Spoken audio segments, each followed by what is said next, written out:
3 ஆண்டுகளில் 9,74 கோடி ரூபாய் அளவுக்கு முதலீடுகளை தமிழ்நாடு அரசு ஈர்த்துள்ளதாக தெரிவித்துள்ள முதலமைச்சர் மு.க.ஸ்டாலின், அதன் மூலம் 31 லட்சம் வேலை வாய்ப்புகள் உருவாக்கியுள்ளதாகவும் பெருமிதம் தெரிவித்துள்ளார். சென்னையில் நடந்த தமிழ்நாடு முதலீட்டாளர்கள் மாநாட்டை தொடங்கி வைத்து முதலமைச்சர் மு.க.ஸ்டாலின் உரையாற்றினார். அப்போது பேசிய அவர், கடந்த 3 ஆண்டு காலத்தில் 9,74 கோடி ரூபாய் அளவுக்கு முதலீடுகளை தமிழ்நாடு அரசு ஈர்த்துள்ளதாக தெரிவித்தார். மேலும் இந்த முதலீடுகள் மூலம் 31 லட்சம் வேலைவாய்ப்புகள் உருவாக்கப்பட்டுள்ளதாகவும் கூறினார். புரிந்துணர்வு ஒப்பந்தங்களை போடுவது மட்டுமின்றி அவற்றை விரைந்து செயல்படுத்துவது குறித்தும் தமிழ்நாடு அரசு தொடர்ந்து கண்காணித்து வருவதாக முதலமைச்சர் தெரிவித்தார். மேலும் சட்டம் ஒழுங்கு சரியாக இருப்பதால்தான் சர்வதேச நிறுவனங்கள் தமிழ்நாட்டில் முதலீடு செய்ய ஆர்வம் காட்டுவதாக முதலமைச்சர் குறிப்பிட்டார். திறன்மிகு தொழிலாளர் இருக்கக்கூடிய மாநிலம், இந்தியாவிலே அதிக எண்ணிக்கையிலே பெண் தொழிலாளர் கொண்ட மாநிலம்னு பல்வேறு சிறப்பம்சங்களை தமிழ்நாடு கொண்டிருக்கு. மாநிலத்தோட பெண்களோட கல்வி அறிவையும் வேலைவாய்ப்பு விகிதமும் நாட்டின் சராசரியை விட அதிகமாக இருக்கு.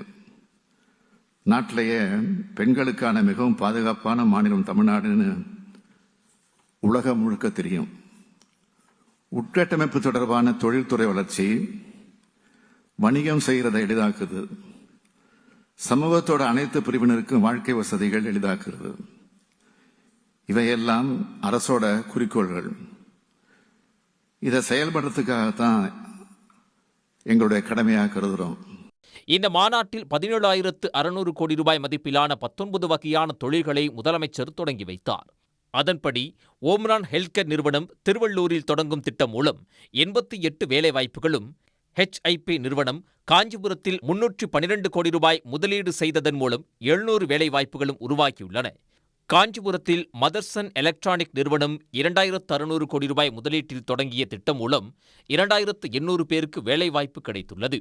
சென்னையில் L&T இன்னோவேஷன் நிறுவனத்தின் 3,500 கோடி ரூபாய் முதலீட்டின் மூலம் 40,000 பேர் வேலைவாய்ப்பு பெற்றுள்ளனர். திருவள்ளூரில் TVS இண்டோ நிறுவனமும், காஞ்சிபுரம் மற்றும் திருவள்ளூரில் ஜிரோஜின் டெவலப்பர்ஸ் நிறுவனமும் தொடங்கியுள்ள திட்டங்கள் மூலம் 4,300 பேருக்கு வேலைவாய்ப்பு கிடைத்துள்ளது.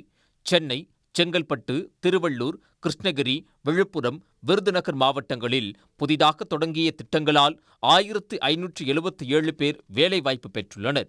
காஞ்சிபுரம், ராணிப்பேட்டையில் புதிய திட்டங்கள் மூலம் 1,500 பேரும், திருப்பூர் மற்றும் ஈரோட்டில் ராம்ராஜ் காட்டன் நிறுவனம் செய்துள்ள முதலீடு மூலம் 7,000 பேரும் வேலை பெற்றுள்ளனர். இதேபோல் ஈரோட்டில் மில்கிமிஸ் நிறுவனத்தின் 500 கோடி ரூபாய் முதலீட்டின் மூலம் 3,400 பேருக்கு வேலை கிடைத்துள்ளது.